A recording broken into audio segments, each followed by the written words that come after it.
First ever factory outlet Mukunda jewellers లో దంతేర సందర్భంగా October 20 వరకు బంగారం వెండిపై 15 నుంచి 20% తగ్గింపు. వివరాలకు సంప్రదించండి. నమస్తే రమ్మగారు. నమస్తే జయ. తంత్రలోకుడు మరి అక్కడికి వెళ్ళాడు, ఆ ద్వీపానికి. అక్కడ ఏం జరిగింది రమ్మగారు? గండభేరుండ పక్షులు పిల్లలున్నాయి. వీడి నుంచునున్నాడు కింద. ఏమనిపిస్తుంది తంత్రలోహడికి? పక్షులు ఉంటే వాటితో మాట్లాడి వెళ్ళేవాడిని, ఇప్పుడు పిల్లలు ఉన్నాయి, వీటిని ఏం చేస్తాను నేను? అయ్యో, నా మిత్రుడు ఏమైపోతున్నాడు అక్కడ ఆ అమ్మాయి కోసం. నాలాంటి మిత్రుడి వల్ల ప్రయోజనం ఏముంది? ఇంత ప్రయత్నం చేసినా చివరికి ఏం అవ్వలేదుగా. నీకు ఎండ్ రిజల్ట్ అనేది ఒక పాయింట్ ఉంటుంది ఎప్పుడు కూడా. ఇంత చేసి కూడా నేనేం చేయలేకపోతున్నాను ఏమిట్రా అని చూస్తుంటే పక్షి పిల్లలు రెండు కేవు కేవు కేవు కేవు కేవు కీచ్ కీచ్ కీచ్ కీచ్ అని అరుస్తూ వినపడింది. ఎందుకు అరుస్తున్నాయి అవి? అది చూసేసరికల్లా ఆ చెట్టు మీదకి ఒక కృష్ణ సర్పం ఒకటి పాకుతుంది. పాము వస్తుందని పిల్లలు అరుస్తుంది. ఇతను ఏం చేశాడు? ఒక్క ఎగిరెగిరి బొర్రలో ఖడ్గం ఉంది అతను, ఆ 2 ముక్కలుగా ఆ సర్పాన్ని కొట్టేశాడు. సర్పం ఢామని 2 ముక్కలు కింద పడి. ఆ పక్షి పిల్లలు 2 కృతజ్ఞతలు కృతజ్ఞతలు అని వాటి భాషలో కిచకిచ అన్నాయి. ఇతను పర్వాలేదు, ఏం పర్వాలేదు, చిన్నపిల్లల్ని రక్షించడం నాకు సంతోషమే అన్నాడు. అనగానే వాటికి అర్థమైంది, తమ భాష అతనికి అర్థమవుతుంది. ఎందుకు వచ్చావు, నువ్వెవరు, ఏమిటి అని అడిగితే, ఒక పని మీద వచ్చాను, ఒక సహాయం కావాల్సి వచ్చానంటే, సరే నువ్వు చెట్టు వెనకాల దాక్కో, ఇక్కడ కనపడద్దు. మా తల్లిదండ్రులు పైనుంచి వచ్చేటప్పుడు ఇక్కడ ఎవరైనా పరాయి వాళ్ళని చూస్తే వాళ్ళు తీవ్రంగా పరిగణిస్తారు, దాన్ని ప్రమాదంగా. వాళ్ళు ఏం చేసేస్తారు నిన్ను, అందుకని వాళ్ళకి కనపడద్దు, మేము పిలిచాక వద్దు కానీ చెప్పి. ఓకే. వీడు ఆ రామచిలకల దగ్గర నుంచి 4 ఇంకా ఎక్స్ట్రా పళ్ళు తెచ్చుకున్నాడు. ఆ పళ్ళు తింటూ అవతలగా ఉన్న ఒక చెట్టు కింద కూర్చున్నాడు. 1 గంట 2 గంటలు గడిచేసరికల్లా పెద్ద సుడిగాలిలాగా వస్తుంది గాలి. ఎందుకంటే ఈ గండభేరుండాలి పెద్ద పక్షులు, 2-3 మనుషుల్ని అవలీలగా రెక్కల మీద కూర్చోబెట్టి తీసుకుపోగలిగేంత పెద్దవి ఉంటాయి అవి. వాటి వల్ల ఈ చెట్లన్నీ కదిలి సుడిగాలల్లే వస్తాయి. అవి 2 వచ్చి తమ పిల్లలు ఉన్న చెట్టు మీద వాలంగానే చూస్తున్నాడు ఇతను. పక్షులు వాలినే సంగతి తెలుస్తోంది.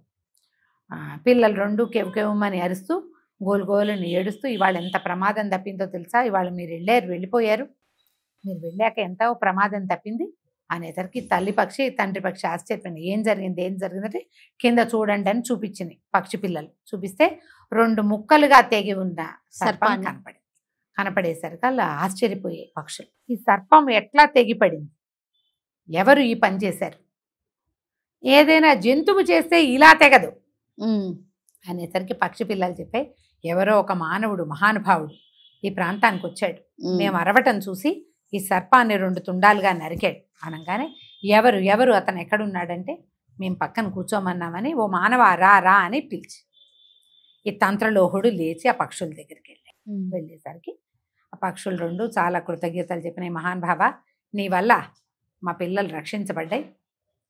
చాలా కాలం అయితే కానీ మా పిల్లలకి రెక్కలు రావు. ప్రతిరోజు మేము భయంతోటే వెళ్తాం ఇక్కడి నుంచి.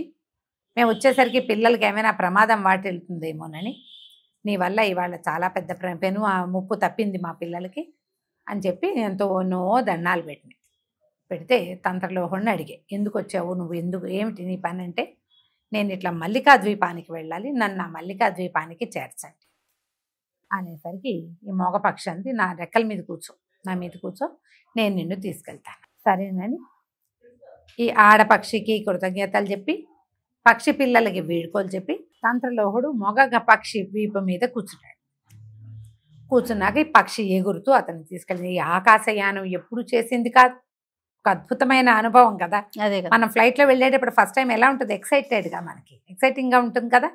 అయితే వెళ్తూ ఉంటే అతనికి కనపడ్డాయి 7 సముద్రాలు దాటి వెళ్తున్నారు.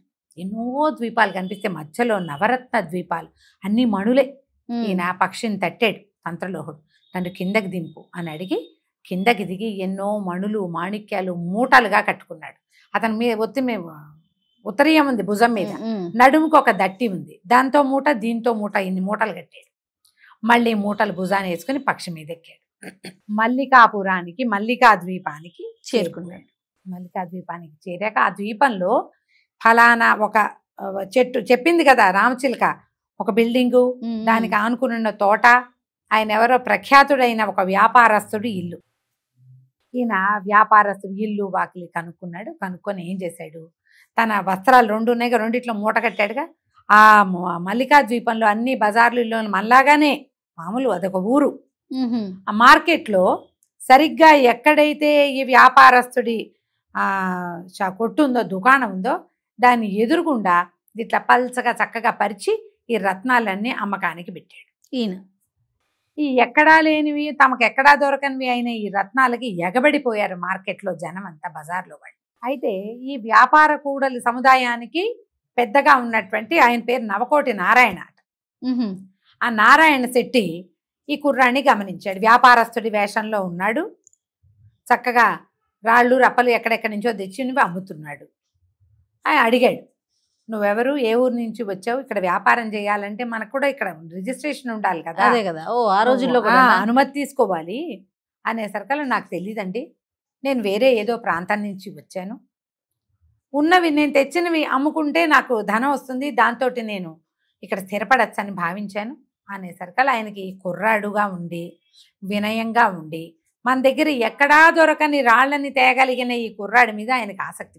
ఆయన ఎంతో సరదాగా, అబ్బాయి నువ్వు ఇక్కడ ఉండు, మా ఊళ్ళో వ్యాపారం చేసుకుంది కానీ అనుమతి నేను ఇప్పిస్తాను అన్నాడు. ఈయన ఎవరు ఏమిటి కనుక్కుంటే ఈయన నవకోటి నారాయణ అని, ఫలానా తను ఎవరిని చూడాలనుకుంటున్నాడు ఆయనే ఈయనని, ఈయనకు ఒక మహాద్భుత సౌందర్య రాశి అయినటువంటి పుత్రికా రత్నం ఉన్నదని తెలుసాడు. బాగానే ఆయన ఏం చేశాడు, కుర్రాడు బాగున్నాడు, మన దగ్గరే ఎక్కడైనా ఉంచుకుంటే మనకు ఒక అందగత్తి అయిన పిల్లుంది, ఆ పిల్లనిచ్చి విడికిచ్చి పెళ్లి చేసి మన దగ్గరే ఉంచుకోవచ్చు, ఈ వ్యాపారం అంతా మంద అవుతుందని, మా ఇంటి ఎదురుగుండా ఒక ఇల్లుంది, కావాలంటే నువ్వు అందులో ఉండొచ్చని కుర్రాన్ని అన్నాడు. అనేసరికి అబ్బెబ్బే మీరు కాదండి, నేను సొంతంగా ఏర్పరచుకుంటాను, ఇప్పుడు నేను ఇన్ని రాళ్ళమ్మే నాకు గోళ్ళంత డబ్బు వచ్చింది, స్థలం చూపించండి నేను ఇల్లు ఏర్పరచుకుంటున్నాడు. ఆయన మా ఇంట్లో ఉండు అన్నాడు కానీ వాళ్ళ ఇంట్లో ఉండాలా. ఆయన ఏం చేశాడు, ముందు మా ఇంటికి రా, ఈ పూట భోజనం చేద్దు కానీ ఈ కుర్రాన్ని వెంబడి పెట్టుకు తీసుకెళ్ళాడు. తీసుకెళ్ళి కూతురుని చూపించాడు, భార్య అందరినీ చూపించగానే కూతురు ఎవరు, సాక్షాత్తు అంబికా ఆలయంలో ఉన్నటువంటి విగ్రహమే ఈ కూతురు. ఆ కళాకారుడు అచ్చంగా దించేశాడు. ఆమెవే చక్కటి పగడాల్లాంటి గోళ్ళు, ఎంత అందగతో ఆ పిల్ల.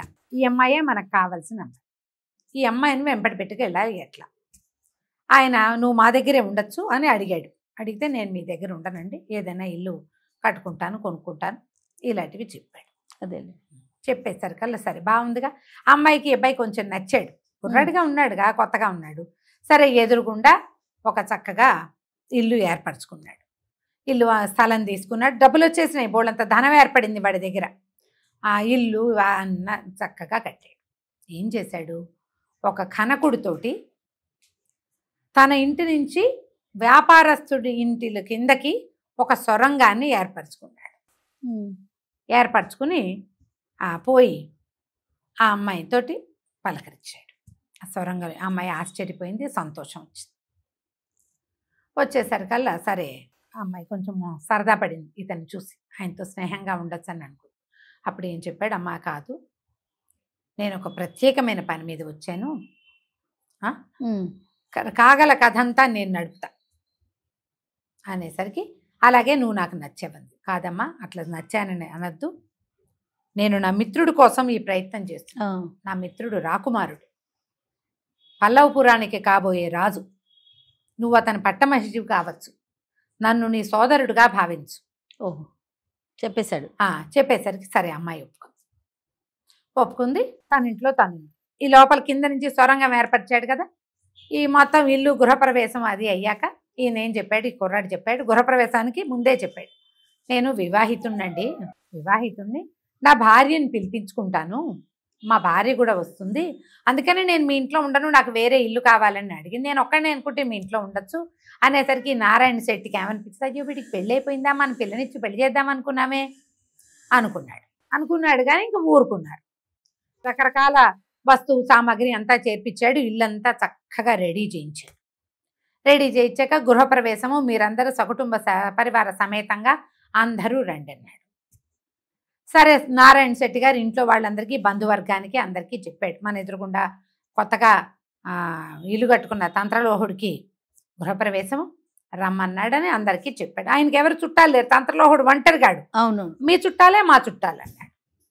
సరే ఏం చేశాడు, ఈ మన రుక్మిణికి ఈ అమ్మాయి పేరు ఏంటంటే, ఈ నారాయణ శెట్టి గారి కూతురు పేరు రుక్మిణి. అమ్మడు నువ్వు చక్కగా మీ నాన్న పిలుస్తాడు ఫంక్షన్కి వెళ్దాను రమ్మని, తలనొప్పిగా ఉందని మానే, నువ్వు ఈ ఇది ఉందిగా సొరంగంలో నుంచి వచ్చేసి ఇక్కడ నా భార్యగా కనపడు వీళ్ళందరికీ అని చెప్పాడు.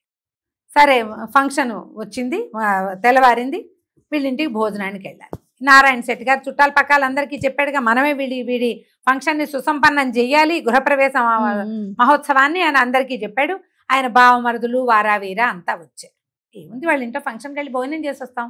ఈ కుమార్తెను కూడా అమ్మాయి తయారవ్వమంటే, అబ్బో పొద్దు నుంచి నాకు వాంతులు అవుతున్నాయి, నాకేమో తలకాయ నొప్పిగా ఉంది, తల గుడ్డ కట్టుకుని ఉన్నాను నాన్న, ఈ అవతారంతో నేనేమొస్తాను, మీరంతా వెళ్ళండి.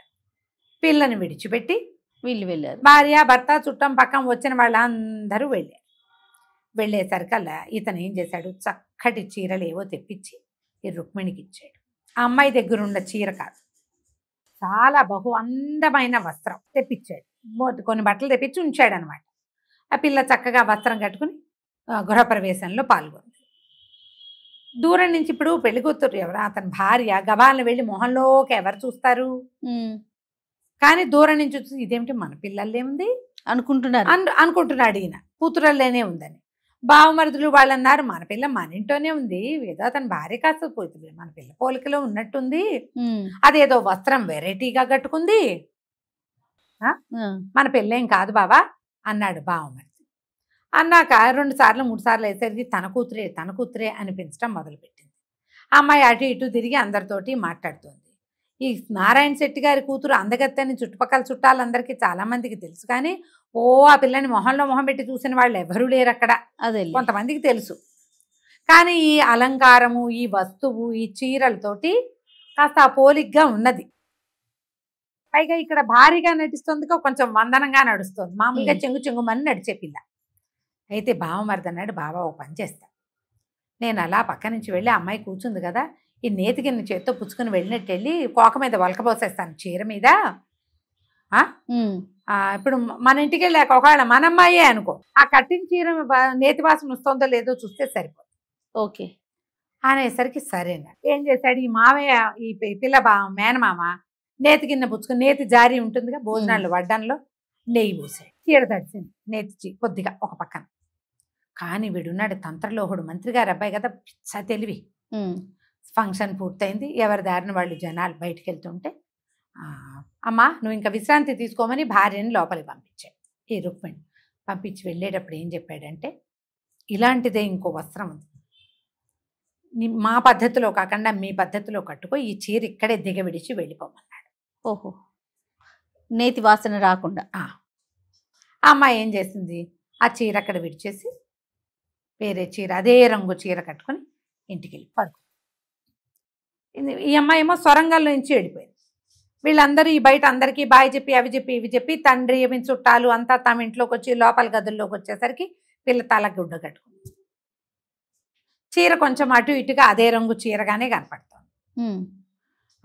ఈయన ఏమన్నాడు, నారాయణ, అమ్మాయి ఎవరో వచ్చారు పెద్దవాళ్ళు, వాళ్ళతోటి నీ జాతకం చెప్పిస్తాను, వస్త్రం చూసి చెప్తారట, కట్టుకున్న చీర విడిచి ఇవ్వమ్మా అన్నాడు. ఓహో సరే నాన్న అని పిల్ల ఏం చేసింది, కట్టుకున్న చీర విడిచి మడత పెట్టి ఆయన చేతిలో పెట్టి ఇంకో చీర కట్టుకుని ఆ చీర మడిచి వచ్చింది.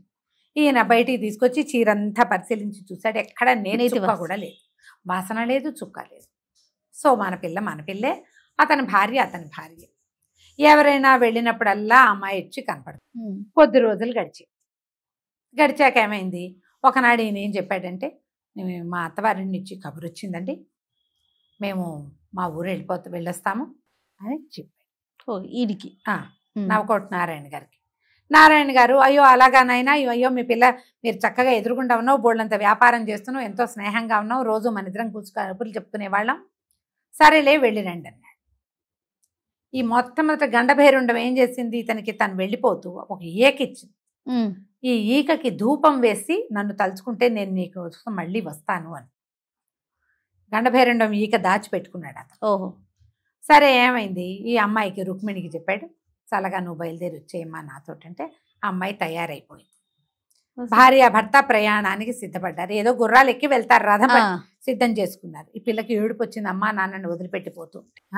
అయితే ఇదని అన్నాడు మన తంత్రలోహుడు, అమ్మా పెద్దవాళ్ళు మన పక్కనే ఉన్నారు, గృహప్రవేశం అంతా సుసంపన్నం చేయించారు, వెళ్ళి అమ్మా నాన్నలతో సమానం వారికి దండం పెట్టరా అమ్మ అంటే, ఈ అమ్మాయి పోయి ఏం చేసింది, తన అమ్మ నాన్నకే చక్కగా దండం పెట్టుకుంది. దండం పెట్టింది పరమ ప్రీతితోటి. వాళ్ళు కూడా అబ్బా పిల్లని అత్తవారింటికి పంపిస్తున్నట్టుగా ఆ అమ్మాయిని పంపించారు, సాగనంపారు. రథం ఎక్కి వీళ్ళు ఊరి చివరికి వచ్చాక ఇతను ఈక చూసి ఈకని ధూపం వేశాడు. గండభైరుండ పక్షి వచ్చింది. గండభైరుండం మీద ఎక్కి దేవాలయం దగ్గర దిగిపోయారు. అబ్బా, ఈ మన రాజుగారి అబ్బాయి దేవాలయంలో కూర్చుని ఉన్నాడు. ఈ అమ్మాయి ఏం చెప్పాడంటే, అమ్మా నేను బయటే ఉంటా, నువ్వేమో లోపలికి ఆ విగ్రహం వెనకాల నుంచు. రాజుగారి అబ్బాయిని ఆ విగ్రహాన్ని చూసి మాట్లాడుతుంటాడు కదా, సమయంలో బయటికి రా, నువ్వు ఎట్లా వచ్చావని అడుగుతాడు. నేనే తీసుకొచ్చానని చెప్పు, కానీ ప్రమాదవశాత్తు నేను చనిపోయానని చెప్పు. ఎందుకంటే రాకుమారుడికి ఇప్పుడు నేను ఇంత ప్రేమతో, రాకుమారుడి మీద ప్రేమతో ఇంత ప్రయత్నం చేసి నేను తీసుకొచ్చా, ఆయనకి నా మీద కూడా అంత ప్రేమ ఉందో లేదో నాకు తెలుసుకోవాలని ఉందని చెప్పి. సరే అమ్మాయి పోయి వెళ్ళి నుంచు. రాకుమారుడు చూశాడు, ఎంత చేతులు పుచ్చుకున్నాడు. స్వప్న సుందరివి నువ్వు, ఈ శిల్ప సుందరివి, ఇలా ఎలా వచ్చేసావు అంటే, మీ స్నేహితుడైన తంత్రలోహుడే నన్ను ఇక్కడికి తెచ్చాడు. ఏంటి అంత ప్రయత్నం చేశాడా నీకోసం, ఎట్లా తెచ్చాడు అంటే ఈమెది గబగబా చెప్పింది, ఇట్లా చేసి నన్ను తీసుకొచ్చాడు. తంత్రలోహుడేడి అన్నాడు. ఆయన వచ్చేటప్పుడు పక్షి మించి పడిపోయి మరణించాడండి. ఆనంగానే రాజకుమారుడు నిర్ఘాంతపోయాడు. ఏంటి చచ్చిపోయాడా తంత్రలోహుడు? వాడు వస్తాడని, నిన్ను నా కోసం తెచ్చిస్తాడని ముందు నిన్ను కౌగలించుకుని తర్వాత తంత్రలోహుడిని కౌగలించుకుందామని అనుకున్నానే. నన్ను కావలించుకోవడానికి నా స్నేహితుడు లేడా? చిన్నప్పటి నుంచి మేమిద్దరం కలిసే ఉన్నాం. తంత్రలోహుడు లేని ప్రాణం ఎందుకు అని డొక్కల్లో పిడిబాకు ఒకటి తీసి ఠకీమని పొడి చేసుకున్నాడు రాజకుమారుడు. అయ్యో, పడిపోయాడు నేల మీద. పడిపోగానే ఈ అమ్మాయి ఆశ్చర్యపోయింది. ఇంత ప్రేమ, ఇంత స్నేహమా? అయ్యో, ఇంత ప్రేమించే వాడితోటి, స్నేహం కలిగిన వాడితోటి కలిసి ఇంత దూరం వచ్చి అంత స్నేహము కలిగిన వాడితోటి జీవితం పంచుకునే అవకాశం లేకుండా పోయిందే. ఇతని కోసం తేబడ్డాను, నేనే రకంగా వెనక్కెళ్ళను. అతడేమో సోదర సమానుడైపోయాడని ఆ అమ్మాయి ఆ కత్తి తీసుకుని తను పొడుచుకొని చచ్చిపోయాడు. బాగుంది. ఎప్పటికీ రాజకుమార్తె అమ్మాయి పేరు రుక్మిణి బయటికి రాలేదు, రాజకుమారుడు బయటికి రాలేదని తంత్రలోహుడు లోపలికి వచ్చాడు. ఈ చచ్చిపడి ఉన్న రాకుమారుణ్ణి రుక్మిణిని చూసేసరికి నిర్ఘాంతపోయాడు. ఇంత ప్రయత్నం చేశానే, ఇదంతా వృధాయేనా? పరమ దుఃఖంతో చచ్చిపడి ఉన్న తన మిత్రుణ్ణి చూసి తను కాపాడి, అంటే తను ఎంత శ్రమపడి తీసుకొచ్చిన రుక్మిణి మృతకాళేబరాన్ని చూసేసరికల్లా ఆగలేక తంత్రలోహుడు కూడా పొడుచుకుని చచ్చిపోయాడు. ఈ పొడుచుకుని చచ్చిపోయిన 10 నిమిషాలకి పురోహితుడు వచ్చాడు. శిల్పసుందరి స్వరూపంలో నేల మీద చచ్చిపడి ఉన్న ఆ మృతకళేబరాన్ని చూసి పక్కన చచ్చిపడి ఉన్న రాకుమారుడిని రోజు చూస్తున్నాడు. ఎన్ని రోజుల్లో గడిచింది, అవును, రాకుమారుడు చచ్చిపోయాడు. ఈ రాకుమారుడిని ఇక్కడికి తీసుకొచ్చిన తంత్రలోహుడి శరీరాన్ని కూడా చూసేసరికల్లా ఆయన అయ్యో దేవాలయంలో ఇంత పని జరిగిందే, ఇదేమిటి ఇట్లా జరిగింది అని కానీ దుఃఖంతో ఆయన కూడా కత్తి తీసుకుని పొడుచుకుని చచ్చిపోయాడు. 4 మృతకళేబరాలు ఉన్నాయి అంబికా ఆలయంలో. భక్తులు వారా వీరా అందరూ చేరారు. అయ్యో అయ్యో ఇదేమిటి ఇంత జరిగింది, ఒకళ్ళ తర్వాత ఒకళ్ళు వీళ్ళందరూ మరణించటం ఏమిటి, ఈయనెవరు, ఆయనెవరు, ఆవిడెవరు, ఈయనేమో పురోహితుడుగా ఉన్నాడు, ఈ కుర్రాన్ని రోజు చూస్తున్నామే, ఈ పిల్లని అప్పుడు చూశారు, శిల్పంలాగా ఉంది పిల్ల. ప్రజలంతా హాహాకారాలు చేశారు. దేవాలయ పవిత్రతంతా పోయింది అని అమ్మ అమ్మ అమ్మ అని అమ్మవారిని పరిపరి విధాలుగా పిలిచారు. ఇంతలో అశరీరవాణి వినపడి, ఇదొక కారణం వల్ల జరిగింది కానీ అంతకంటే దేవాలయ పవిత్రత ఏ రకంగానూ భంగం కాదు. వీళ్ళు 4 పునర్జీవితులు అవుతారని అమ్మవారి వాణి వినపడింది. నా సన్నిధిలో ఉన్నటువంటి జలాన్ని, మంత్రజలాన్ని తెచ్చి చల్లండి అని ఆజ్ఞ వినిపించింది. వాళ్ళు ఏం చేశారు, కొంతమంది పరిగెత్తుకుంటూ వెళ్ళి పురోహితులు చిన్న చిన్న వాళ్ళు ఉంటారుగా, ఆ మంత్రజలం తెచ్చి 4 చల్లేస్తే 4 జీవించి లేచారు. ఓహో, ఇది కథ అని చెప్పింది తెరగుడ్డ. చెప్పాక అడిగింది, ఓ రాజా, ఇంత కథ విన్నావు కదా, వీళ్లలో అత్యద్భుతమైన విశేషమైన మరణం ఎవరిది? ఆశ్చర్యకరమైనది, ఆశ్చర్యం కలిగించే మరణం ఎవరిది అంటే విక్రమార్కుడికి తెలియని పజిల్సా, కానీ ఆయనకి ఆ అమ్మాయిని మాట్లాడించాలని ఉంది. ఓకే. అందుకని ఏమన్నాడు, రాజుకి తెలిసి కూడా ఆయన ఏమన్నాడంటే, లోహతంత్రుడు మంత్రి కుమారుడు ఉన్నాడు కదా, అతందే విచిత్రమైన మరణం అనగానే ఈ రాజకుమార్ అమ్మాయి వింటోంది కదా, రాకుమార్తె కథలో లీనమైపోయింది. పలకని పడతి ఆవిడ అట్లాగే వింటోంది కథ. ఏమిటి మీకు అంత మాత్రం తెలియలేదా అన్నది. తెలియలేదు నీకు? లోహతంత్రుడు రాజకుమారుడు అంటే పరమప్రీతితో చచ్చిపోయాడు. అదేమి ఆశ్చర్యం కలిగించేది కాదు. ఆశ్చర్యం కలిగించే మరణం ఇక్కడ పురోహితుడు. స్నేహితుడు చనిపోయాడని రాకుమారుడు చనిపోయాడు సహజం. కాబోయే భర్త తనని వలచినవాడు చనిపోయాడని రాకుమార్తె చనిపోయింది సహజం. తను ఇంత ప్రయత్నం చేశాను, ఆ అమ్మాయి చచ్చిపోయింది, తన స్నేహితుడు పోయాడని దుఃఖంతో లోహతంత్రుడు పోయాడు, అది సహజం. ఎవరి మరణాన్నో చూసి కదిలిపోయి మరణించిన వాడిదే ఆశ్చర్యం పొందించే మరణం, అది కూడా తెలీదా ఆనంగానే రాజుగారు పక్క నవ్వాడు విక్రమార్కుడు. అబ్బా తెరగుడ్డా, నువ్వు ఎంత తెలివిగల దానివే, పలకని పడతని పలికించావే నువ్వు. మొత్తానికి మాటలాడని బొమ్మ 4 మాటలు మాట్లాడింది. అయ్యిందిగా, ఓసారి మాట్లాడినట్టే ముచ్చటగా మాట్లాడాలి. ఒక మాట అయ్యింది, తర్వాత మాట ఎట్లా మాట్లాడుతుందో చూద్దాం అనేసరికి మాట్లాడేసింది అమ్మాయి రాకుమార్తె. చటుక్క నోరు మూసుకుని ఉండిపోయింది. ఓకే. దీని తర్వాత మళ్ళీ మాట్లాడించగలిగాడా? ఒక మాట చాలదు. ఓసారి మాట్లాడితే మాట్లాడుకున్నట్టు కాదు, 2-3 మాటలు మాట్లాడుకుంటే కదా మాట్లాడుకున్నట్టు. ఆ రెండోసారి మాట్లాడించడానికి మన విక్రమార్కుడు ఏం చేశాడో మనం తరువాయి భాగంలో తెలుసుకుందాం. ఎంత బాగున్నాయో రమ్మగారు, ఈ సిరీస్ మాత్రం చాలా చాలా బాగుంది. అవును. నమస్తే అండి. నమస్తే జయ.